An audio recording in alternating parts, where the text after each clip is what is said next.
In March of 2022, on a desolate volcanic plain in Japan, a stone shattered. For nearly 1,000 years, this rock, known as the Seshoseki or the Killing Stone, was said to imprison the spirit of a terrifying demon, a nine-tailed fox. Legend claims the stone instantly kills any living thing that touches it. But when it split in two, locals and mystics around the world asked the same chilling question. After a millennium of containment, what exactly was just set free? This wasn't just a story about a single demon. It was a warning, a reminder of a creature so powerful, so intelligent, and so dangerously deceptive, it could bring an entire empire to its knees. A creature that can live for 1,000 years, growing more powerful with every century. A creature that can shapeshift into the form of a beautiful woman, read your deepest thoughts, and create illusions so real they can shatter your sanity. They are known as the Kitsune, and the most terrifying part isn't their magic, or their fangs, or their 9 flowing tails. It's that their entire legend is built on one simple, horrifying premise. You can never be sure who is human, and who is the fox in disguise. How do you identify a monster that can wear the face of the person you love most? That is the question we will answer, but the truth is far more complex and far more dangerous than you can imagine. To understand the Kitsune, you must first understand that they are not simply monsters. They are a paradox, a duality of light and shadow woven into the fabric of Japanese folklore. They are not one thing but two. On one side, you have the Zenko, the good foxes. These are the celestial messengers of Inari, the Shinto god of rice, prosperity, and sake. They are benevolent spirits, guardians of shrines, bringers of luck, and protectors of humanity. Stories tell of Zenko leading lost travelers out of enchanted forests, blessing poor farmers with bountiful harvests, or even taking human form to marry a lonely man and raise a family, bringing joy and wealth wherever they go. They are wise, graceful, and seen as a divine blessing. But for every tale of a benevolent Zenko, there is a blood-curdling story of its counterpart, the Yako, the wild foxes. These are the tricksters, the seducers, the demons. They are everything the Zenko are not. Malicious, selfish, and utterly without mercy. A Yako delights in human suffering. It uses its powerful illusion magic to lead men to their doom, to drive the innocent insane with terrifying visions, or to possess them, a phenomenon so feared it has its own name. Kitsunebi, or fox possession. Victims of Kitsunebi are said to speak in strange voices, develop a craving for tofu, the fox's favorite food, and slowly waste away as the fox spirit devours their life force from the inside out. The power of any Kitsune, good or evil, is measured by its age, and its age is signified by its tails. A young fox, less than 100 years old, has only one tail and is often little more than a clever trickster. But upon reaching its first century, a Kitsune undergoes a transformation. It gains a second tail and the ability to shapeshift into human form. With each passing century, its power grows exponentially, and another tail sprouts from its back. A 500-year-old fox with 5 tails is a formidable sorcerer, capable of bending the elements to its will. But it is the 9-tailed fox, the Kyubi no Kitsune, that is truly the stuff of nightmares and legends. After 1,000 years of existence, a Kitsune reaches the apex of its power. Its fur turns a brilliant white or a shining gold, and it ascends to a state of near divinity, or near demonic supremacy. A 9-tailed Zenko is a powerful force for good, a wise sage with the ability to see and hear anything happening in the world. But a 9-tailed Yako is a catastrophe, a being of immense magical power, cunning intelligence, and a millennium of pent-up malice. This was the creature said to be trapped within the Killing Stone, a creature whose story begins not in Japan, but across the sea, in the ancient heart of China. The origins of the 9-tailed fox are far older than Japan itself, rooted in the mists of Chinese mythology. There, they were known as the Hulijing. Like the Kitsune, they were spirit foxes that could gain immense power and shapeshift. But one story recorded in ancient texts would echo through the centuries and across nations. The tale of Daji. She was said to be the favorite concubine of the last king of the Shang dynasty, a woman of such intoxicating beauty that the king became her puppet. He neglected his duties, hosted depraved orgies, and carried out unspeakable acts of cruelty, all for her amusement. He built a lake of wine and a forest of hanging meat. He invented a torture device known as the bronze toaster, a hollow bronze pillar heated by fire, which he used to roast his political enemies alive, reportedly just to hear their screams and satisfy Daji's sadistic whims. But Daji was no woman. She was, according to the legend, a nine-tailed fox spirit sent by a vengeful goddess to destroy the dynasty. And she succeeded. The kingdom fell into ruin, and Daji vanished, her mission complete. But the spirit of a creature that powerful doesn't just disappear. It moves on. It finds a new land, a new kingdom to corrupt, a new name. Centuries later, in India, a beautiful woman named Lady Kao appeared, seducing a prince and draining him of his life force. Then she reappeared in China, during the Zhou dynasty, once again as a favored concubine who brought ruin to a king. The pattern was always the same. A woman of impossible beauty, a ruler utterly bewitched, and an empire collapsing into decadence and chaos. And then, around the year 780, she came to Japan. This time, the fox spirit took the name Tamamano. She manifested as a beautiful young woman who was discovered by an imperial courtier. Her intelligence, grace, and unparalleled beauty were so captivating that she quickly caught the eye of the Emperor Toba. He fell deeply, obsessively in love. Tamamonome became his most beloved consort. She was not just beautiful, she was a genius. She could answer any question on any subject, from ancient history to complex astronomy. The emperor was enthralled, spending every waking moment with her, hanging on her every word. The court was in awe of her. But as Tamamonome's influence grew, the emperor's health began to fail. He grew weak, pale, and was racked by a mysterious illness that no physician could diagnose. The nation's stability began to teeter as its ruler wasted away. Desperate, the court summoned the most powerful mystic in the land, an Onmyoji master named Abe no Yazunari. He performed a divination ritual to uncover the source of the emperor's illness, and what he discovered sent a shockwave of terror through the imperial palace. The source of the curse was not a disease or a poison. It was the emperor's beautiful, perfect consort. Tamamonome was not human.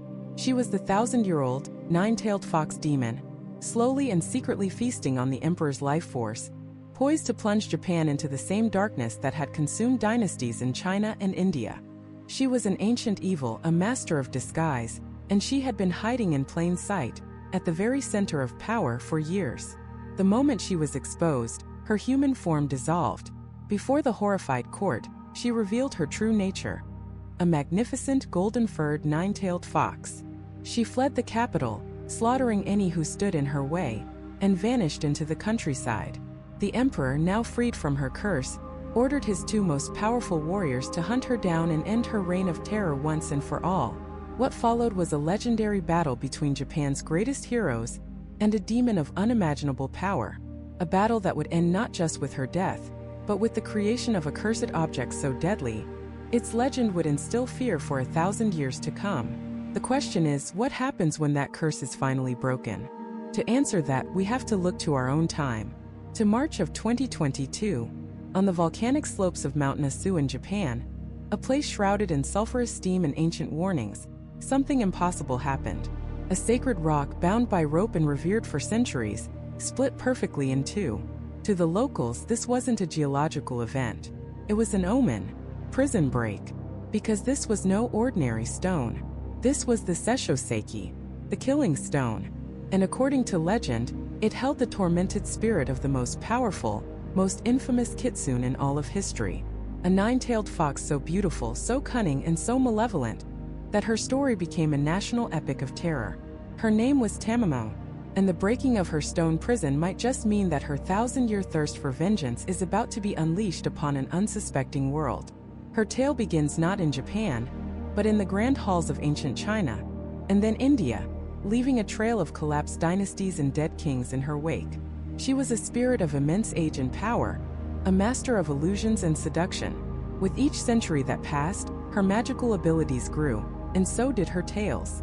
By the time she arrived on the shores of Japan in the 12th century, during the Heian period, she was a fully realized Kyubi no Kitsune, a nine-tailed fox of near godlike power. But she didn't appear as a monster. She appeared as a miracle. She took the form of a breathtakingly beautiful young woman, calling herself Tamamonome. Her intellect was as dazzling as her appearance. She could answer any question posed to her on any subject, from obscure philosophy to ancient music. Her voice was like a melody, her grace was hypnotic, and her scent was said to be of the most exotic, otherworldly blossoms. It didn't take long for the ruler of Japan, the retired Emperor Toba, to become utterly enchanted by her. She was brought into the imperial court, and soon she was his most favored consort. For a time it was a golden age. The court was mesmerized by her charm and wit, but beneath the silk kimonos and poetic verses, a darkness was taking root. The emperor, once a man of robust health, began to waste away. A mysterious illness gripped him, leaving him pale, weak, and bedridden. The finest physicians in the land were summoned, but none could diagnose his ailment. They were baffled. Day by day, the life force seemed to drain from him, and the only constant by his side was the ever-beautiful, ever-concerned Tamamono. She nursed him, comforted him, and all the while he grew weaker. The court was desperate. They turned from medicine to mysticism, summoning the most powerful onmyoji of the era, a master of cosmic divination named Abe no Yazunari. He was a man who could read the stars and perceive the subtle energies of the world that were invisible to others. When he entered the emperor's chambers, he didn't see a sick man being cared for by a loving woman. He saw a powerful, malevolent aura, a storm of dark energy swirling around the emperor's bed, all of it emanating from the beautiful consort. He knew at once this was no human illness. This was a supernatural curse. Abe no Yazunari declared that a great ritual was needed to purify the palace and expel the evil that had taken root. He prepared a grand ceremony, gathering priests and erecting altars. Tamamonome, playing the part of the devoted consort, was obligated to attend and participate. As the chants began and the sacred rites were performed, she remained serene, a perfect picture of piety. But Abe no Yazunari was not fooled. He directed the full force of his spiritual power towards her. He shouted an incantation, a powerful ward against demonic forces. For a moment nothing happened. Then the illusion shattered. The perfect, beautiful face of Tamamonome twisted into a feral snarl. Her elegant form warped and contorted, fur sprouting, her features elongating into a vulpine muzzle. Before the horrified eyes of the entire imperial court, she transformed into her true form. A colossal golden-furred fox with 9 flowing tails, each one whipping through the air like a spectral flame. With a shriek that shattered the palace windows, she burst through the roof and fled the capital, a terrifying omen streaking across the night sky. The emperor, freed from her draining presence, began to recover almost immediately. But the violation could not be forgiven. This was an attack on the very heart of the nation. Emperor Toba ordered the most extensive manhunt in Japanese history. He assembled an army of 80,000 of his finest warriors, led by the 2 most legendary archers of the time, Miura-no-suke and Kazusa-no-suke. Their mission? To hunt down the demon fox and destroy her. The chase was long and bloody. Tamamonome fled to the remote plains of Nasu, a volcanic wasteland that mirrored the desolation in her heart. But she was not merely running, she was luring them into her killing ground. When the army finally cornered her, she did not cower. She fought. The battle that ensued was the stuff of nightmares. She was a one-woman army, a force of nature. She conjured phantom soldiers from the mist, tricking battalions into fighting each other. She breathed fire that incinerated entire regiments. Her 9 tails were like whips of pure energy, capable of leveling anything they touched. For days, the greatest army in Japan was held at bay by a single being. Thousands of men fell to her illusions and her rage. The tide only turned when the great archer Miura-no-suke managed to find a moment of clarity amidst the chaos. He knew a normal arrow wouldn't work. He used a sacred, blunted arrow designed for purification rituals, praying as he drew his bow. He fired one shot, striking the fox in her flank. A second arrow, this one sharp and true, pierced her neck. The great beast, the ancient spirit, finally fell. But her hatred was too powerful to simply dissipate. As her physical body died, her malevolent spirit, a condensed core of 1,000 years of malice and vengeful rage, poured into a nearby volcanic rock. The rock instantly changed. It began to radiate a palpable aura of death. Any living thing that approached it, birds flying overhead, insects crawling on the ground, even the toughest samurai who dared to get close, would drop dead on the spot, their life extinguished by its poisonous vapor. The Seshoseki, the killing stone, was born. For centuries, the stone was a monument of pure terror. Its legend grew. a permanent scar on the landscape warning of the fox's undying wrath. No one dared approach. It was said that the spirit of Tamamula was trapped inside, screaming for release. The curse seemed eternal, until a traveling Buddhist monk named Jino Shinsho arrived in the 14th century. He was a man of immense spiritual power and compassion. Hearing the stories, he decided to confront the stone not with violence, but with peace. He performed a ceremony, not to destroy the spirit, but to counsel it. He spoke to the rage within the stone, offering prayers and sutras, acknowledging its pain but guiding it towards enlightenment. The legend says a great battle of wills took place. The stone shook, the air crackled with energy, but Jino did not waver. At the climax of his ritual, he struck the stone with his staff, and with a final agonizing cry, the spirit of Tamamonome was supposedly pacified. The stone split apart, its deadly aura vanishing. Jino ordered the fragments to be scattered across Japan, believing the curse had finally been broken. But now, we must return to that day in March of 2022. The largest, most famous piece of that very stone, the one that marked the heart of the curse in Nasu, has split again. On its own. What does this mean? Was Jino's ritual only a temporary fix? A spiritual sedative that has finally worn off after 700 years? Has the rage of the most powerful Kitsune in history been stewing, waiting? And is she now finally free?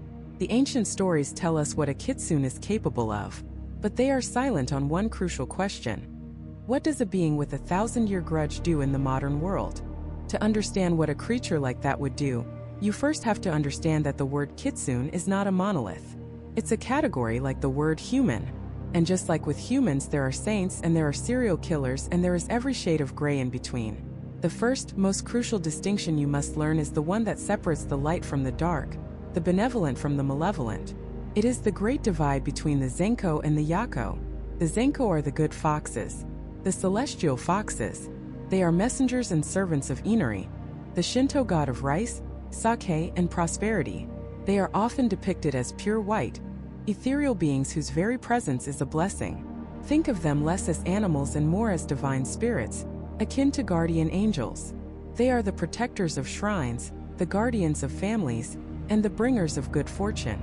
A farmer who leaves an offering of fried tofu, their absolute favorite treat, at a local shrine might find his fields inexplicably protected from pests, or his harvest miraculously bountiful.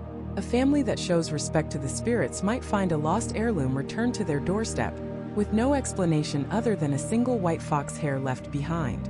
Zenko are wise, ancient, and powerful, but their power is used to nurture, to protect, and to guide. They operate on a cosmic scale of balance and harmony. They are the Kitsune you want to meet. But then there are the Yako. The Yako are the field foxes, the wild ones. This is where the stories get dark. The Yako are not bound to a deity. They are bound only to their own whims, desires, and ambitions. They are the tricksters, the seducers, the agents of chaos. Their morality is not human, it's predatory. They are the source of the legends that made mothers tell their children to be home before dark. A Yako might take the form of a beautiful woman to lure a traveling merchant into the woods, only to strip him of his possessions and leave him stranded miles from home, with his memory of the encounter hazy and dreamlike. They might possess a person, an affliction known as Kitsunetsuki, driving them to speak in strange voices, run naked through the streets, or develop an insatiable craving for fried tofu. Their motives are as varied as their powers. Some are simply mischievous, playing pranks that range from harmless to deeply cruel. Others are vengeful, hunting down those who have wronged them or their kin with a terrifying, single-minded focus. A samurai who desecrates a fox's den might find his prized sword turned to rust, his reputation destroyed by vicious rumors that seem to spring from nowhere, and his mind plagued by whispers on the wind. And some are simply evil. They delight in suffering. They feed on human life force, draining their victims slowly over weeks or months, leaving behind nothing but a hollow shell. They are masters of illusion, weaving nightmares so real you can feel the phantom claws on your skin long after you wake up.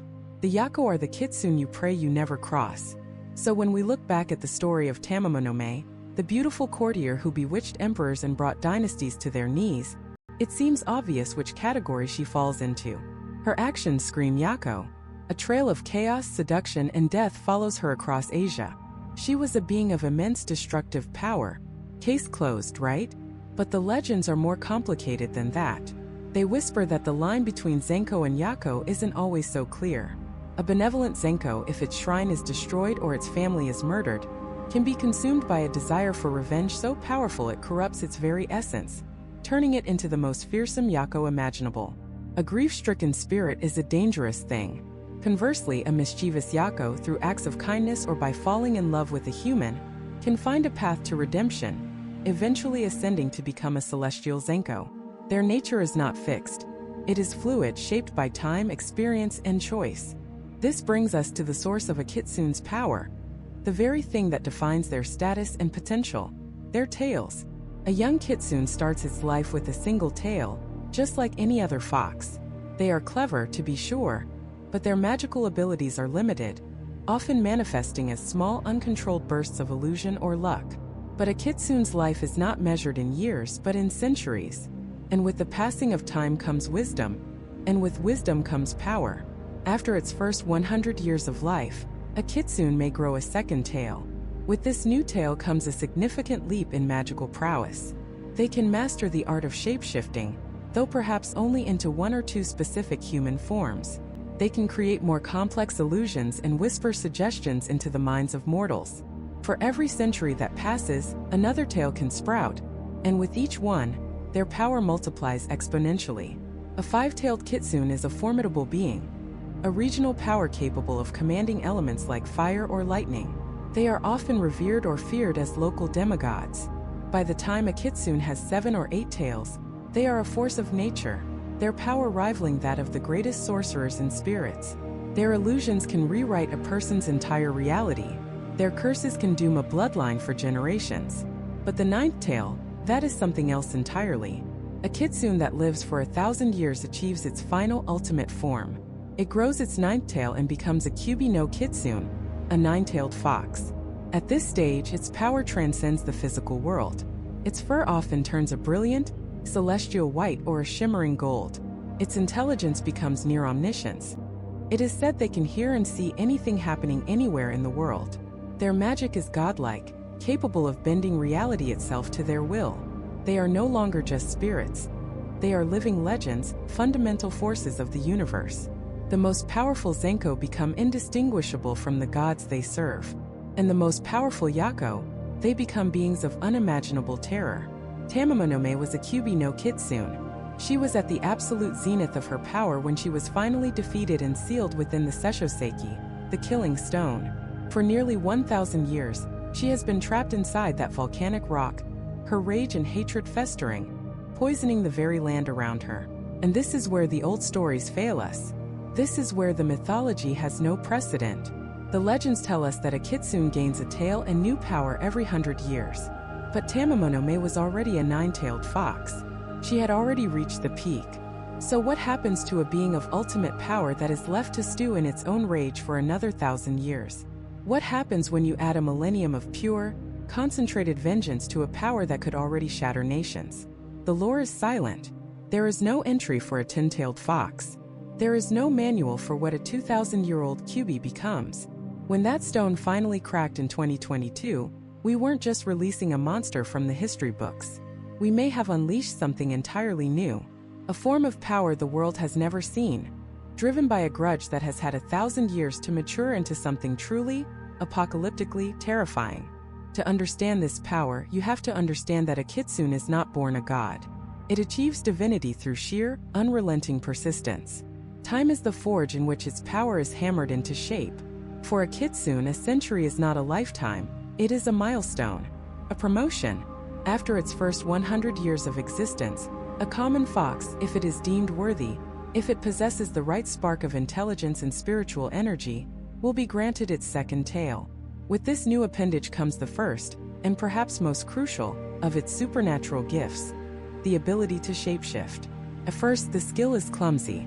The fox might struggle to hold a human form, perhaps retaining its tail or a faint vulpine shadow. But with practice, it becomes flawless. It can become anyone or anything: a beautiful woman, a wise old man, a gnarled tree, even the moon itself reflected in a pond. This is just the beginning. The power scales with age, and the tails are the visual marker of its terrifying growth. Every 100 years another tail sprouts, and a new suite of abilities is unlocked. 500 years, 5 tails. The Kitsune is now a formidable spiritual entity, often gaining mastery over one of the classical elements. It can summon lightning from a clear sky, command the winds to topple buildings, or conjure fire from thin air. By its 8th century, with 8 tails fanned out behind it like a cape of living fur, it can hear and see anything, anywhere in the world. It achieves a form of clairvoyance, a near omniscience that makes it impossible to deceive. And then, at 1,000 years, the final transformation occurs. The 9th tail emerges. The fox's fur, which may have been red or black or brown, bleeds into a celestial white or a brilliant shining gold. At this point, the Kitsune has ascended. It is no longer just a spirit or a demon. It is a force of nature, a demigod whose power rivals that of the established deities. It has transcended the physical world, able to manipulate dreams, travel between the spirit and mortal realms, and bend reality to its will. This is the level of power Tamamonome possessed, a power earned over a millennium of cunning, survival, and accrued wisdom. But here is where the story splits, where the path of the Kitsune diverges into 2 fundamentally opposite destinies. This is the critical distinction that separates a blessing from a world-ending curse. On one side you have the Zenko, the good foxes. These are the celestial messengers, the benevolent spirits who serve the Shinto deity of rice, sake, and prosperity, Inari Okami. They are guardians of shrines, protectors of villages, and bringers of good fortune. A Zenko might take a human lover, bless a family with wealth for their kindness, or guide a lost traveler safely out of a forest. They use their immense power for balance, for prosperity, for good. They are the Kitsune of folklore that people pray to. And then you have the other kind, the Yako, the field foxes. These are the tricksters, the seducers, the wild and untamable spirits who serve no master but their own whims. They are driven by mischief, by a hunger for human life energy, or sometimes by pure, unadulterated malice. And a 9-tailed Yako, a being with the power of a god but the morality of a predator, is one of the most feared creatures in all of Japanese mythology. Tamamonome was not just a Yako. She was their unspoken queen, the archetype of everything that makes them so terrifying. To truly grasp the horror she represented, we need to look at the specific abilities she would have mastered. First, and perhaps most insidiously, is the art of Kitsunetsuki, which literally means the state of being possessed by a fox. This wasn't just a myth. For centuries in Japan, it was a recognized spiritual affliction, a genuine diagnosis for erratic and unexplainable behavior. The victim of Kitsunetsuki would suddenly begin speaking in voices that were not their own, develop a ravenous appetite for foods that foxes enjoy, like tofu or red beans, and sometimes they would be found writing or speaking in languages they had never learned. The fox spirit, it was believed, would enter the victim's body, usually under their fingernails or through their chest, and seize control. It would live through them, using their body as a puppet to sow chaos or fulfill its own desires. This is not a battle of swords and shields. It's a war for your very soul, fought within the confines of your own mind. Beyond possession, their greatest weapon is illusion. And a Kitsune's illusion is not a simple parlor trick.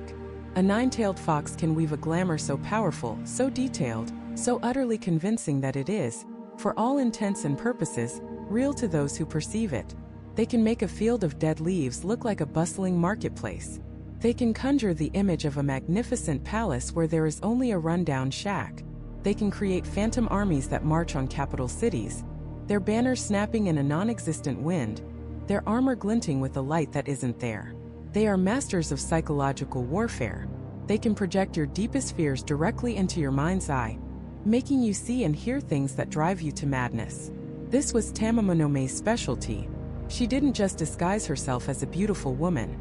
She wove a grand illusion of loyalty, intelligence, and charm so perfect that it ensnared the most powerful man in the nation.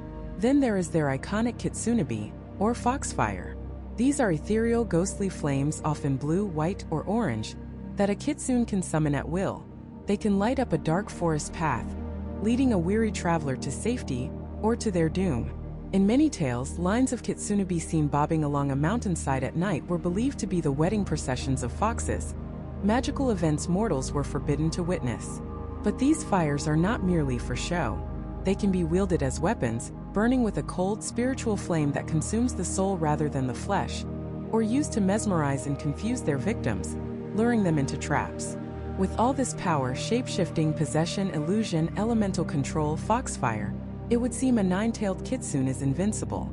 But they have one profound, almost poetic vulnerability: an Achilles heel. It is called the Hoshi no Tama, the star ball. This is a small glowing white orb that a kitsune carries with it, either in its mouth or on the tip of its tail. The ball is the physical repository of its magical power. It contains its life force, its very soul. Without it, the kitsune is helpless, stripped of its abilities and rendered mortal. If a human can trick or force a kitsune into giving up its Hoshi no Tama, the fox is bound to serve them, forced to keep any promise it makes to get its soul back. It is their greatest treasure and their most damning weakness, a source of ultimate power that doubles as a leash. Now imagine all of this power, all of this ancient cosmic magic concentrated into a single entity, an entity who mastered possession not to trick a peasant, but to control an empire from the shadows, an entity whose illusions didn't just fool a traveler, but an entire imperial court filled with the wisest advisors in the land, an entity who held a Hoshi no Tama containing 1,000 years of accumulated power, rage, and intelligence. That was Tamamonome, and after her defeat, all of that energy, all of that consciousness, was sealed away inside the Sesshoseiki. For nearly a millennium it stewed, it fermented, it evolved. The spirit that was recently unleashed from that shattered stone is not the same one that was sealed within it. It has had centuries of isolation to ponder its defeat, to sharpen its hatred, to let its grudge mature into something far more potent. We aren't dealing with a simple mythological creature anymore. We're dealing with a consciousness that has mastered every form of deception known to man and God, a being whose very essence is the manipulation of reality itself. So how do you fight an enemy you cannot trust your own eyes to see? How do you defeat a monster that can wear the face of your closest friend, your wisest leader, or your most trusted love? The ancient Japanese had answers. They had rituals, wards, and a class of spiritual warriors trained for exactly this kind of threat. And understanding their methods is the first step to understanding what we might be up against today. These spiritual warriors were known as the Onmyoji, masters of yin and yang. They weren't simply priests or monks praying in a temple. Think of them more as spiritual scientists and occult detectives, operating at the highest levels of the Japanese imperial court during the Heian period, a golden age of art and culture, and a golden age of paranoia about supernatural threats. To the nobles of ancient Kyoto, the world was alive with spirits, demons, and vengeful ghosts, the yokai. And when a high-ranking official fell mysteriously ill, or a beautiful new court lady seemed to have an unnatural influence over the emperor, it was the Onmyoji who were called in. They were the ghostbusters, the exorcists, and the intelligence agency of the spiritual world, all rolled into one. Their primary job was divination, reading the future in the stars, in the patterns of the earth, in the very flow of cosmic energy. But against a threat as cunning as a kitsune, they needed more than just foresight.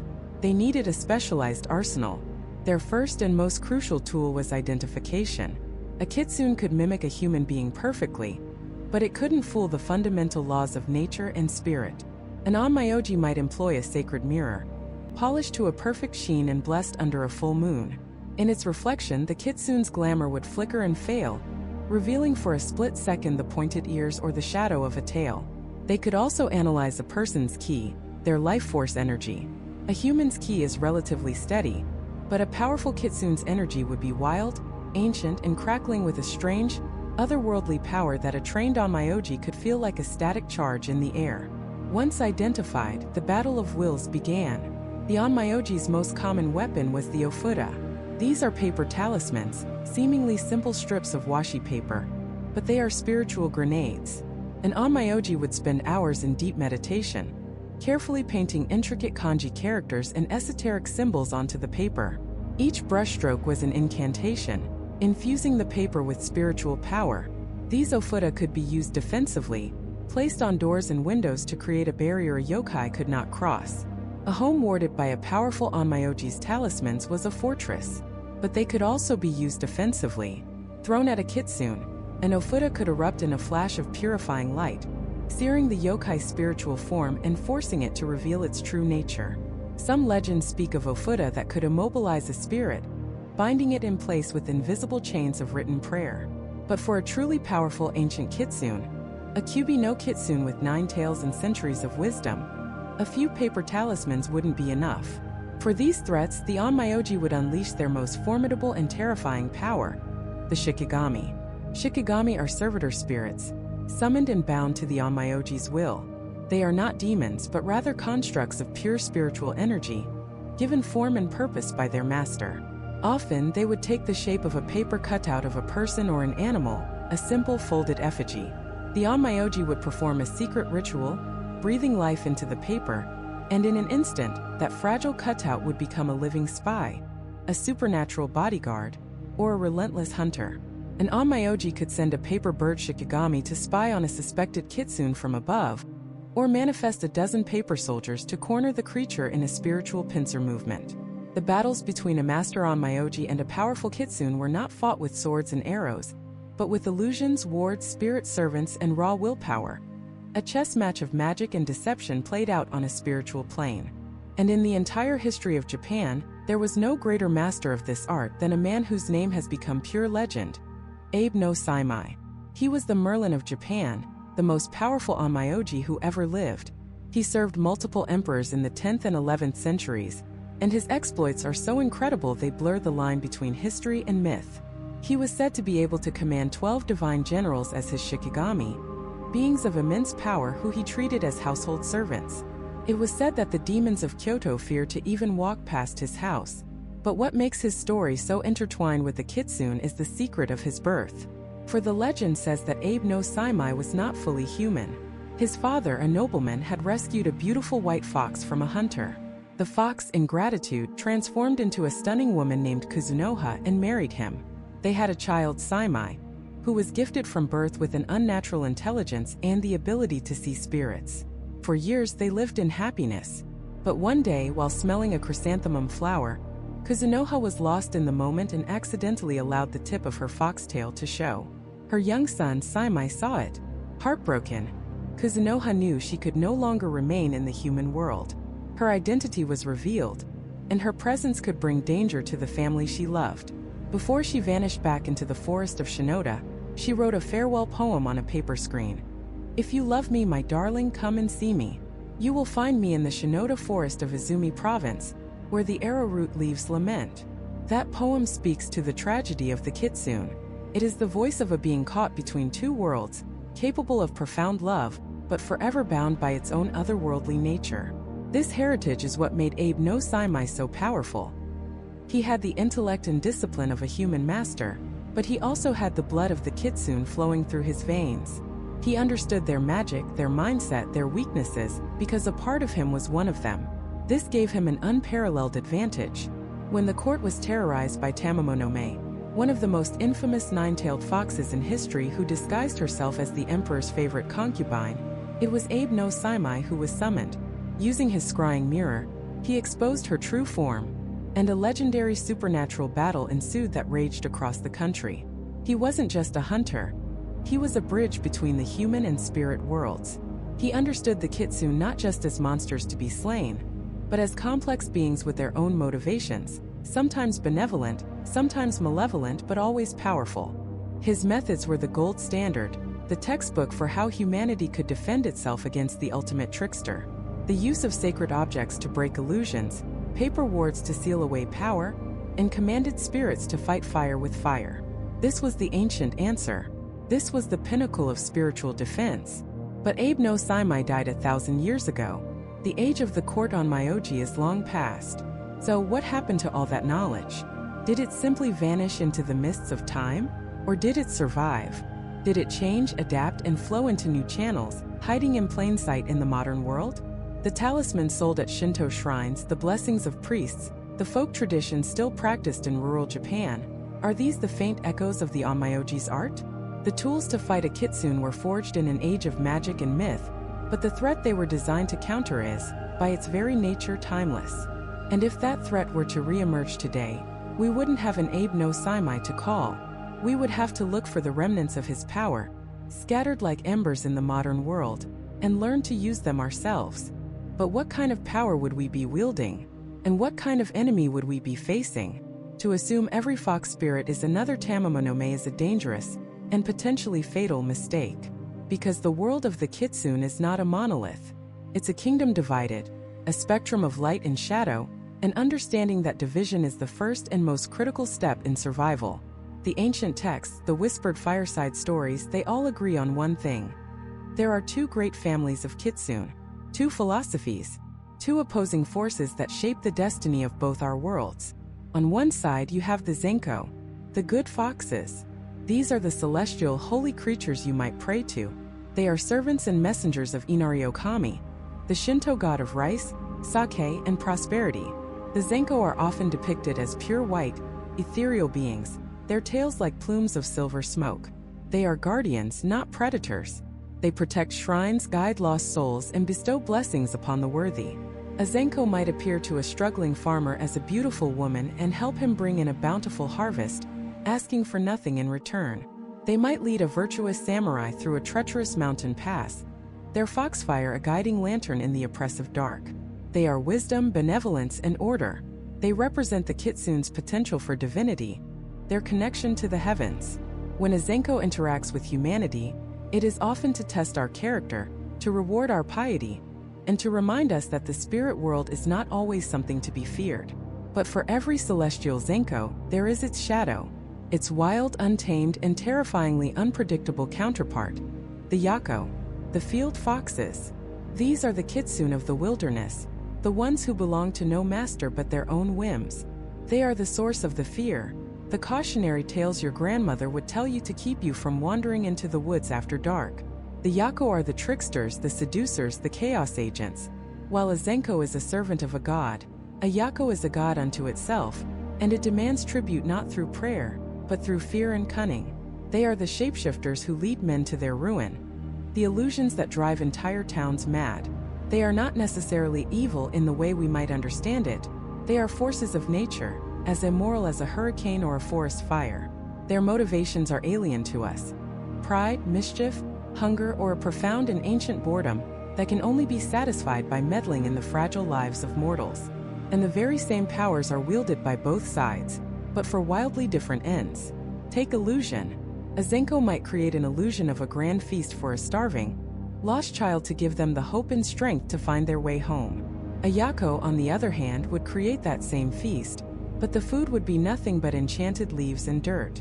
The child would eat their fill, only to awaken hours later, sick and more lost than ever, with the faint sound of cruel fox-like laughter echoing in the trees. The Zenko uses illusion to reveal a deeper truth. The Yako uses it to create a more beautiful lie. Then there is their most famous and feared ability, Kitsunebi, the foxfire. It's a supernatural flame they can summon at will, often by striking their tails together. For a Zenko, this fire is a guiding light, a beacon. Stories tell of holy foxes leading monks to enlightenment, their path illuminated by a soft, warm glow that harms nothing it touches. It's a symbol of divine presence. But in the hands of a Yako, Kitsunebi is an instrument of terror. They use it to create phantom lights, will-o'-the-wisps that lure unsuspecting travelers off cliffs or deep into swamps. They can use it to burn down the homes of those who have offended them, a fire that cannot be quenched by ordinary water. It is not a light of guidance, but a flame of misdirection and destruction. But perhaps the most terrifying power, the one that truly blurs the line between myth and a very real historical panic, is Kitsunetsuki. It means, quite literally, the state of being possessed by a fox. For centuries in Japan, this was not a metaphor. It was a legitimate medical and spiritual diagnosis. If a person, particularly a young woman, suddenly began acting erratically, speaking in voices not her own, developing a sudden and ravenous appetite for tofu or red beans, which are favorites of foxes, or writing in languages she'd never learned, she was believed to be possessed. The family would call for a priest to perform an exorcism, to coax or command the fox spirit out of her body. A Yako would do this for pure malicious sport, to shatter a family, to ruin a reputation, to experience the crude, fleeting sensations of being human. The victim becomes a puppet, their life a stage for the fox's cruel play. But could a Zenko do this? The lore is murky, but it's possible. Imagine a righteous spirit needing to act in the physical world to stop a great evil. It might, with the person's spiritual consent, borrow their body for a short time to protect the village, to expose a corrupt official, to fight a demon that mortals cannot see. One is a violation, the other a holy union. But from the outside to a terrified onlooker, how could you possibly tell the difference? This duality is the central conflict of the Kitsune. They are creatures caught between the divine and the demonic, the sacred and the profane. And this internal struggle is reflected in their strange and specific code of honor. For all their power to deceive, Kitsune are obsessively, almost pathologically, bound by promises. They value a promise above all else. If a Kitsune gives you its word, it will keep it, even to its own detriment. Conversely, if a human makes a promise to a Kitsune and breaks it, the retribution is swift and absolute. It's one of the few rules they all seem to follow, Zenko and Yako alike. It's a strange, almost legalistic morality for a creature of chaos. It implies that for them, words have a tangible power, and a broken promise is an unforgivable tear in the fabric of reality itself. Understanding this is crucial. It's the key to navigating any encounter. You don't fight a Kitsune with a sword. You fight it with your wits, with your integrity. You bind it with your words. And you must never ever lie. They can smell a lie the way a shark smells blood in the water. So we have the benevolent servants of heaven, and the wild tricksters of the earth. We have powers that can save or destroy, used for good or for ill. But this entire system, this elegant duality, is just the beginning. It's the framework for Kitsune who are still growing, still learning, still accumulating power over the centuries.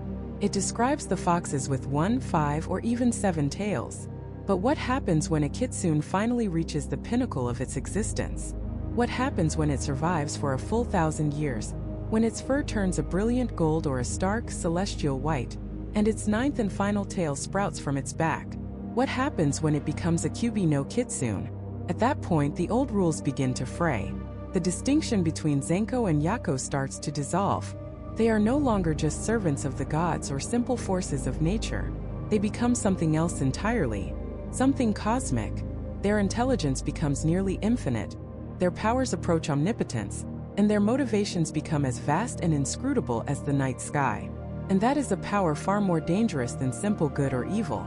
Because when a being with near infinite intelligence turns its gaze from the heavens and fixes it upon the mortal world, the results are rarely divine. They are catastrophic. For every celestial Tenko that ascends to serve the gods, there is another kind of fox spirit, one that remains tethered to the earth, driven by far more primal and terrifying ambitions. These are the Najitsun, the wild foxes. They are not servants of the rice god Inari. They serve no one but themselves. And the most infamous, the most feared, and the most powerful of them all was a 9-tailed fox whose name has been whispered in terror for nearly 1,000 years, Tamamonoma. Her story is not a quaint folk tale. It is a national epic of terror, a historical account of a monster that brought an empire to its knees. It begins, as these stories so often do, with breathtaking beauty. In the 12th century, during the reign of the Japanese Emperor Toba, a woman of unparalleled charm and intelligence appeared at the imperial court. No one knew where she came from. She was simply there. She called herself Tamamonome. She could answer any question posed to her on any subject, from music and poetry to astronomy and religion. Her voice was like honeyed silk, and her beauty was so profound it was said she stole the very air from a room, leaving powerful men breathless and speechless. The Emperor Toba was utterly enchanted. He fell deeply, obsessively in love. Soon, she was his favorite consort, her influence in the court absolute. But as her star rose, the emperor's health began to fail. He grew weak, pale, and was tormented by nightmares. The finest doctors in the land could find no cause for his mysterious illness. The court was plunged into fear and suspicion. This is where the story turns from a romance into a horror. The court's high astrologer, a man named Abe no Yazunari, was tasked with discovering the source of the emperor's decline. He began to pray and perform divination rituals. And as he did, he noticed something deeply unsettling about the emperor's perfect consort. Despite her flawless appearance and radiant smile, she was hiding a dark, malevolent aura. Yazunari knew he was in the presence of something ancient and not of this world. He devised a plan. He announced he would perform a great sacred ceremony to pray for the emperor's health. He invited the entire court, including Tamamonome, insisting that her presence and her own prayers were essential. As the ritual reached its climax, Yazunari secretly prepared a sacred ward, the gohei, and at the critical moment, thrust it before her. The effect was immediate and violent. Tamamonome shrieked, a sound that was not human, and her form flickered and twisted. For a horrifying instant, the court saw her true self, a monstrous golden-furred fox with 9 lashing tails. The illusion was broken. Exposed, she transformed completely, and the beautiful woman was gone. In her place stood a demon fox of immense size and power. With a final hate-filled snarl, she burst through the palace walls and fled north, leaving chaos and terror in her wake. The emperor, now free from her draining influence, was horrified by the betrayal. He had been sleeping next to a monster, sharing his life with a creature that was slowly drinking his soul. He ordered his 2 most famous warriors, Kazusanosuk and Miuranosuk, to assemble an army of 80,000 men and hunt the demon down. What followed was not a simple chase. It was a war. The great army pursued Tamamonome to the plains of Nasu, but she was no simple beast to be cornered. She was a 9-tailed fox of incredible age and power. She used her magic to devastating effect. She conjured phantom armies, leading the emperor's soldiers to attack each other in a frenzy of confusion. She summoned storms of lightning and fire. She created illusions of beautiful oases in the barren plains, luring thirsty soldiers to their doom in pits of quicksand. She shifted her shape, appearing as a trusted comrade, only to slit a throat in the dead of night. For days, the demon fox toyed with the army, whittling down their numbers and their morale. But the 2 great warriors were persistent. Through study and prayer, they discovered a weakness. They learned that the fox was vulnerable while sleeping, and that certain sacred arrows could pierce her magical defenses. They tracked her relentlessly, finally cornering the exhausted creature. Miuranosuk fired a specially consecrated arrow that struck her flank, weakening her. Kazusanosuk followed with a second, which pierced her neck. With a final earth-shattering roar of agony and rage, the great 9-tailed fox fell. But her story does not end there. Such was the magnitude of her evil, such was the sheer power of her hatred and spiritual energy, that her spirit could not pass on. It became bound to her corpse, which transformed into a huge dark stone. This stone, known as the Seshoseiki, or the Killing Stone, was cursed. It constantly emitted a poisonous, sulfurous gas that killed any living thing that came near it. Birds fell from the sky, animals collapsed, and unwary humans choked to death. For hundreds of years, the Killing Stone of Nasu was a place of death, a permanent monument to the fox's undying malice. It took the prayers of a revered Buddhist monk named Jino Shinsho, centuries later, to finally confront the spirit within the stone. He performed a ritual, and with a final great crack, the stone shattered, releasing her spirit at last. Legend says fragments of the stone flew all across Japan, carrying her cursed influence with them. The tale of Tamamonome is the ultimate cautionary tale of the Najitsun. It illustrates their methods and motivations perfectly. They are masters of deception, able to craft a perfect human persona, learning and adapting with terrifying speed. Their goal is often power, influence, and the siphoning of life force from those they ensnare. They don't just trick you. They integrate themselves into your life. They become your trusted advisor, your passionate lover, your closest friend.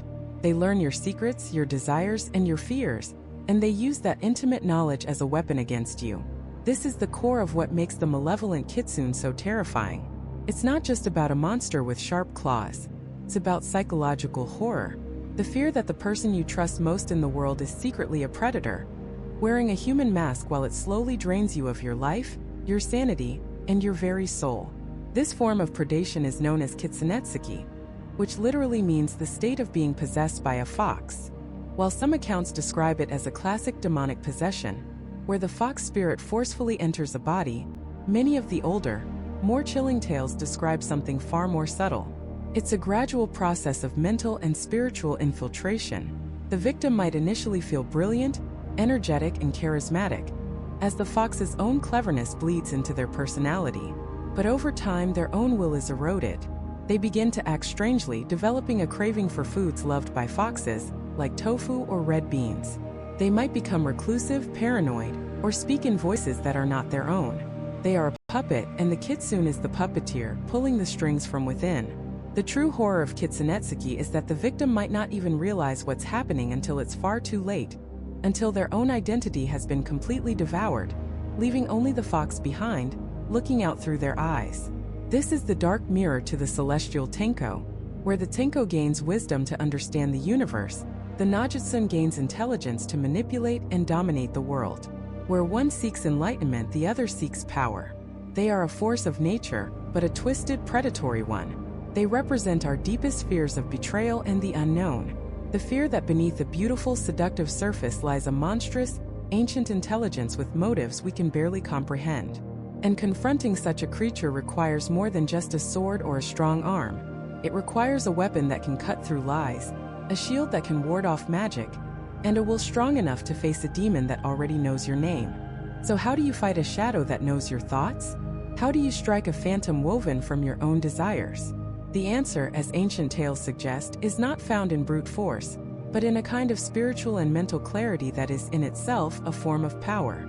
The first weapon, the one that cuts through lies, is truth. Not just speaking the truth, but being true. A kitsune's illusions are masterful because they prey on the complexities of the human heart. Our greed, our ambition, our loneliness, our lust. They create a world that you want to believe in. A simple, honest heart, one unburdened by excessive desire, is like a smooth, polished mirror in which these illusions cannot find a foothold. There are tales of humble farmers or devout priests who see a kitsune's true form instantly, not because they possess any special power, but because the fox's promises of wealth, power, or beauty hold no sway over them. Their reality is so firmly rooted in the simple truth of their existence, the soil, their prayers, their duty, that a fantasy, no matter how beautiful, simply registers as a falsehood. To them, the glamorous princess promising a kingdom is just a fox standing in a field. The illusion has no hook to catch on. This purity of intent is a blade that cuts through deception without ever being swung. It's the ultimate defense, to be so content with reality that fantasy becomes an obvious imposter. But for those of us whose hearts are not so simple, a more tangible shield is required. This is where the power of the sacred comes into play. Across Japan, the places most feared by malevolent spirits are those imbued with divine energy. Shinto shrines and Buddhist temples are sanctuaries, their grounds purified by ritual and prayer. It was believed that a Najitsun, a malicious fox, could not cross the threshold of a sacred gate, or that its powers would be severely weakened within the hallowed space. The very air is anathema to their deceptive magic. For personal protection, people relied on ofuda, paper talismans inscribed with the names of kami or with powerful sutras. These weren't just pieces of paper. They were concentrated points of sacred power, acting as a spiritual shield. Placed above the door of a home, an ofuda could prevent a kitsune from entering. Worn on one's person, it could help ward off possession or illusion.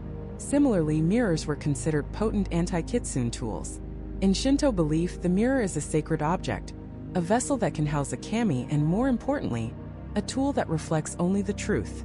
A kitsune, no matter how perfect its human disguise, would have its true vulpine form revealed in the reflection of a consecrated mirror. This is why in many stories, a suspicious character is tested by being let past a reflective surface. Their refusal, or the horrifying glimpse of a fox in the polish, is the ultimate giveaway. And then there is the most curious and perhaps most famous of all kitsune weaknesses: dogs. For reasons that folklore never fully agrees upon, dogs and kitsune are mortal enemies. The prevailing theory is that a dog's simple, loyal nature and keen senses allow it to see through a kitsune's glamour. They don't perceive the beautiful woman or the handsome nobleman, they smell the wild animal beneath. A dog's bark is an alarm bell of truth. In many tales, the heroic family dog is the first to recognize the danger, barking incessantly at the charming new bride or the mysterious visitor, trying desperately to warn its oblivious masters. In some versions, a kitsune is so terrified of dogs that the mere sound of barking is enough to break its concentration, causing the illusion to flicker and fail, forcing the fox to flee in its true form. It's a fascinating dynamic, the master of cunning and deception, a creature of immense magical power, being utterly thwarted by man's best friend. But even with a pure heart and a sacred ward, the greatest battle is the one fought within your own mind. This is where the strong will comes into play. A kitsune doesn't just trick your eyes, it attacks your soul. It will dredge up your deepest regrets, manifest your most painful memories, and whisper your darkest insecurities into your ear. It will take the form of a lost loved one and ask why you let them die. It will become the rival who bested you and mock your failures. It will create a perfect illusion of the life you always wanted, just to show you everything you can't have. To face this, you must have an unshakable sense of self. You must know who you are, what you have done, and have made peace with it.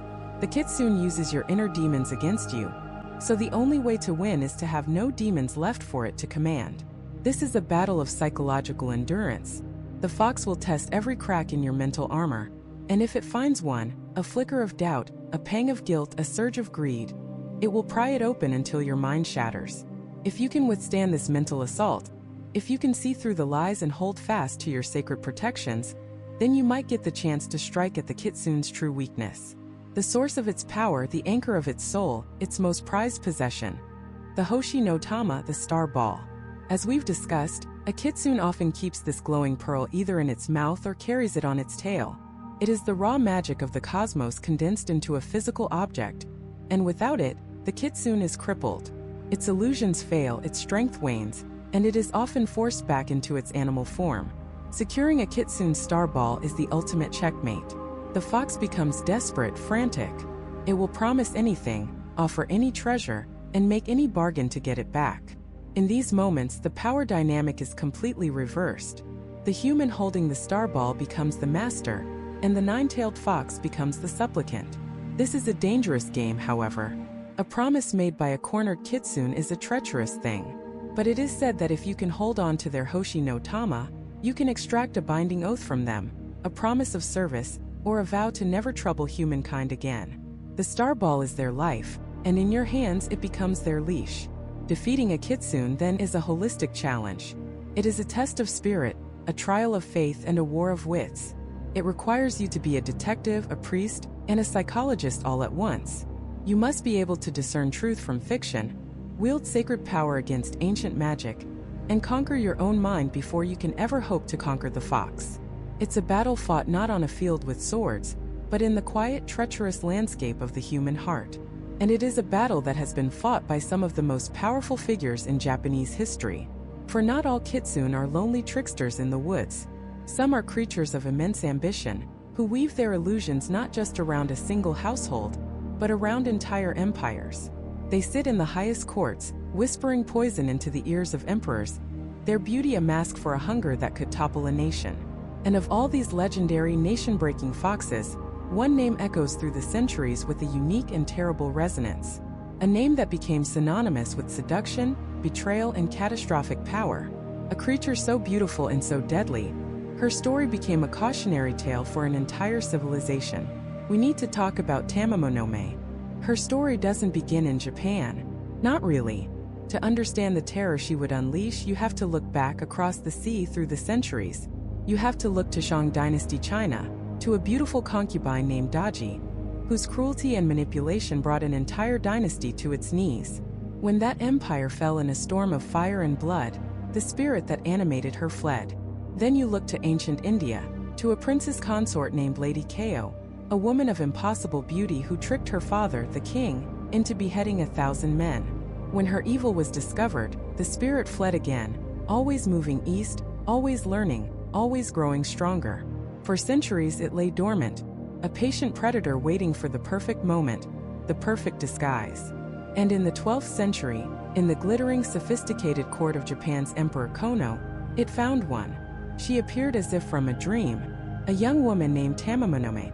She wasn't just beautiful, she was incandescent. Her intelligence was razor-sharp, her knowledge of music, poetry, and history seemingly limitless. She could answer any question, debate any scholar, and charm any courtier. Her laughter was said to sound like the chiming of celestial bells. Within months, the entire imperial court was captivated, and no one was more enthralled than the emperor himself. He fell for her deeply and completely. She became his most favored consort, his constant companion, his confidant. For a time it was a golden age. The court was filled with art and light, and at its center was the emperor and his perfect love, Tamamono. He showered her with gifts and affection, forsaking all others. He was the most powerful man in the nation, and he was utterly, helplessly under her spell. And then the emperor fell ill. It began subtly. A persistent weakness, a draining fatigue. Doctors were summoned, the finest in the land, but they were baffled. His condition worsened. A deep, hollowing sickness took root in his body, a phantom ailment that resisted every medicine, every treatment. He grew pale and gaunt, his strength fading with each passing day. The light of the court began to dim, replaced by a creeping shadow of fear and confusion. Prayers were offered at every major shrine and temple. Priests and monks held vigils, chanting for the emperor's recovery. Nothing worked. It was as if a vampire was slowly draining the life from the nation's sovereign. And all the while, who was by his side, tending to him, comforting him, whispering in his ear? Tamamonome. Her concern seemed boundless, her sorrow profound. She never left his chambers, her beautiful face a mask of worried devotion. Yet, the closer she stayed, the sicker he became. The court ministers, desperate, finally turned to the one power they had not yet consulted, the mystic arts. They summoned the greatest onmyoji of the era, a master astrologer and diviner named Abe no Yazunari. He was a man who could read the stars, interpret the flow of spiritual energy, and see the invisible forces that shaped the world. When Yazunari entered the imperial palace, he felt it immediately, a thick, cloying aura of malevolence. It was ancient, powerful, and it clung to the emperor's chambers like a shroud. He performed his rituals, consulting the heavens, and the answer he received was terrifying. The source of the emperor's illness was not a disease. It was a curse, a deliberate, parasitic draining of his life force. And the source was impossibly close. His gaze fell upon the ever-present, ever-devoted Tamamono. He accused her directly. The court was thrown into an uproar. Accused the emperor's beloved? The most perfect woman in Japan? It was unthinkable, preposterous. But the emperor was dying, and desperation had made them willing to consider the impossible. Tamamonoma, with tears in her eyes, professed her innocence, her heartbreak at such a vile accusation. How could anyone believe she would harm the man she loved more than life itself? Abe no Yazunari was unmoved. He declared he would perform a great ceremony, a powerful ritual of purification, and that every member of the court, including Tamamonome, must participate. It was a trap. He knew a being of such immense demonic power could not endure a ritual of such sacred purity. The ceremony began. Chants filled the air. The scent of purifying incense burned heavy. As the onmyoji's power reached its peak, Tamamonome began to shift. Her perfect composure cracked. Her serene face twisted in a snarl of pure hatred. And then, before the horrified eyes of the entire imperial court, her human form dissolved in a flash of blinding light. Where the most beautiful woman in Japan had stood a moment before, there now crouched a monstrous beast, a colossal golden fox with fur like spun sunlight and 9 sweeping, powerful tails. Its eyes burned with an ancient, cold intelligence, and a wave of sheer terror washed over everyone present. The illusion was shattered. The centuries of deception were over. This was no woman. This was a yokai, an ancient demon fox, a creature of immense and terrible power. She had been feeding on the emperor's life force, intending to drain him completely, seize control of the throne, and plunge the nation into an age of darkness, just as she had done in China and India. Exposed, the 9-tailed fox let out a shriek that shattered windows and sent men falling to their knees. With a flick of its tails, it burst through the palace walls and fled the capital, a golden blur of rage and supernatural speed. The emperor, though heartbroken and weakened, was now free from her immediate influence. His first command was clear. This creature could not be allowed to exist. It was a threat to the very soul of Japan. He ordered the 2 most famous warriors of the time, Miura-no-suke and Kazusa-no-suke, to assemble an army. Their mission: to hunt down and destroy the 9-tailed fox. What followed was the greatest monster hunt in Japanese history. An army of 80,000 men was mobilized to track the demon. But they weren't hunting a simple animal. Tamamonome was a master of illusion and dark magic. She led them on a chase across the country, shapeshifting, creating phantom armies, and killing her pursuers with clever, deadly traps. For weeks, she outmaneuvered and decimated the imperial forces. Finally, they cornered her on the volcanic plains of Nasu. There, with nowhere left to run, the Kitsune turned to fight. The battle that ensued was the stuff of legend. The sky turned dark as the fox unleashed its power. It breathed fire that incinerated entire battalions. Its 9 tails summoned lightning from the heavens. Its claws tore through the finest armor like paper, The warriors fought with incredible bravery, but they were mortals fighting a demigod of destruction. The hero Mythological, a master archer, struggled to get a clear shot. The fox was too fast, its illusions too confusing. He nearly fell to its magic a dozen times. Then in a dream, the spirit of his dog, which the fox had killed earlier, came to him. It told him the secret: aim for the creature's flank just beneath its side. The next day, as the battle raged, Mythological remembered the dream. He waited patiently through the chaos and fire. He saw an opening, a fleeting split-second chance. He drew his bow, nocked a special blessed arrow and let it fly. The arrow soared true, striking the fox in the place the dream had shown him. A second arrow, fired by Kitsunebi, pierced its neck. The great demon, the nine-tailed fox Tamamanomo, let out a final, agonizing roar that shook the mountains. Its massive body crashed to the ground, and for a moment there was silence. The beast was dead. The hunt was over. But the evil of Tamamanomo was far too powerful to be extinguished so easily. As her body lay cooling on the scorched earth, her vengeful, hate-filled spirit did not dissipate. It didn't fade into the ether. Instead, it poured out of her corpse like a black poison and flowed into a large, nearby volcanic rock. The rock began to change. It turned a dead, sickening black, and a poisonous vapor began to leak from its surface. A vapor so deadly it killed anything that came near it. Birds flying overhead would drop from the sky. Animals and even humans who wandered too close would collapse, their lives snuffed out in an instant. The soldiers had killed the fox's body, but in doing so they had created something new. Something permanent. A cursed artifact of pure, concentrated malice. They called it the shapeshifting, the killing stone. And its story was just beginning.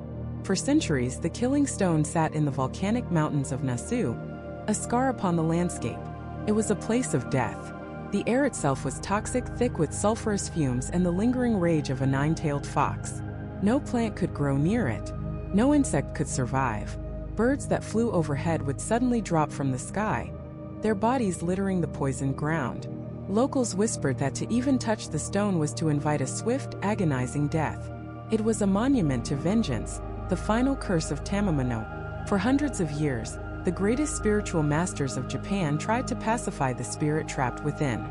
Buddhist monks and Shinto priests made pilgrimages to the stone, chanting sutras, performing purification rituals, and offering prayers. But the stone remained. The malice was too deep, the power too immense. The spirit of the nine-tailed fox, betrayed and slain, would not be soothed. It would not forgive. Then, in the 14th century, a traveling Buddhist monk named Jeno Shinsho heard the stories. He was a master of Zen, known for his deep wisdom and spiritual power. He journeyed to the cursed plains of Nasu, to the place where all others had failed. As he approached the shapeshifting, he could feel its power, a wave of pure hatred that would have sent a lesser man fleeing in terror. But Jeno did not flee.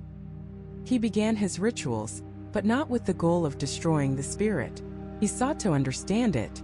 He spoke to the rage within the stone, acknowledging the pain, the betrayal, and the sorrow of the being trapped inside. He performed a ceremony not of exorcism, but of compassion. In a climactic spiritual battle, Jeno faced the fury of Tamamanomo. He held his ground, and with a final mighty blow from his ritual staff, he struck the stone. But it didn't just crack. It exploded. The killing stone shattered into 3 main pieces, which were said to have flown to different parts of Japan, scattering the Kitsune's cursed power across the land. The poisonous gas subsided. The immediate threat was gone. But the spirit, the essence of the nine-tailed fox, was not destroyed. It was merely dispersed, freed. And it's in this freedom that the Kitsune truly became immortal. Not as a single vengeful spirit, but as an idea. A story that would leak from the pages of history and into the DNA of modern culture, evolving and transforming with every generation that retold it. The Kitsune story isn't just one of ancient curses and shattered stones. It's a story that's still being written, woven into the very fabric of our modern world in ways you might not even realize. Think about it. Where have you seen a nine-tailed fox before? For millions, the answer is immediate. Inside a loud-mouthed, ramen-loving ninja. The story of Naruto Uzumaki is, at its core, a Kitsune story. Kurama, the nine-tailed fox sealed within him, is the ultimate yokai. He begins as a force of pure destruction, a living natural disaster born of hatred and rage. Much like the vengeful Tamamamono, he's feared, isolated, and treated as a monster. But the story of Naruto is the story of taming that inner demon, not by destroying it, but by understanding it, by showing it compassion. Just as the monk Geno did with the killing stone, Naruto confronts the fox's pain and over time, transforms a source of immense fear into his greatest ally. Kurama is the perfect modern incarnation of the Kitsune spirit. Immensely powerful, dangerously cunning, and ultimately, capable of profound loyalty and wisdom. But the Kitsune isn't always a terrifying beast. Sometimes it's a creature of elegance and elemental power. Look no further than Pokemon. Vulpix and its evolution, Ninetales, are direct descendants of the Kitsune myth. Ninetales isn't a malevolent demon. It's a creature of immense intelligence, said to live for 1,000 years and possess mystical powers tied to fire and the supernatural. Grabbing one of its 9 tails is said to place a 1,000-year curse upon you. A clear echo of the Kitsune's vengeful nature. But Ninetales also represents the other side of the fox, the benevolent, wise, and almost divine spirit. It embodies the Inari Okami aspect of the Kitsune, a sacred messenger rather than a demonic trickster. The fox's influence is everywhere. From Ari in League of Legends, a 9-tailed fox Vastaya who charms her victims before consuming their life essence, to the Najutsun in the show Teen Wolf, a dark trickster spirit that possesses a human host to create chaos and strife. Each adaptation pulls from a different thread of the original myth. The shapeshifting seductress, the chaotic trickster, the powerful demon, the wise guardian. The Kitsune has become a kind of cultural shorthand for a specific type of magic. One that is clever, ancient, a little bit dangerous, and deeply connected to the natural world. So why? Why has this one specific yokai out of hundreds captured the global imagination so completely? I think it's because the Kitsune represents something deeply human. It's the ultimate outsider. It exists on the boundaries between animal and human, between the wilderness and civilization, between the divine and the demonic. Kitsune are masters of the in-between. They are neither fully good nor fully evil. They are loyal to those who earn their trust, and merciless to those who betray it. They are brilliant and beautiful, but also wild and unpredictable. In a world that loves to put things in neat little boxes, the Kitsune refuses to be categorized. It challenges our assumptions. A Kitsune can be a loving wife and mother, and also a terrifying monster who can topple an empire. It can be a wise messenger of the gods, and also a petty trickster who loves to play pranks on pompous samurai. This complexity, this moral ambiguity, is what makes the Kitsune so compelling. It reflects our own nature. We all wear different masks. We all have the capacity for great kindness and great cruelty. The Kitsune is simply a more magical, more powerful, and far more glamorous version of that internal human conflict. The story could end there.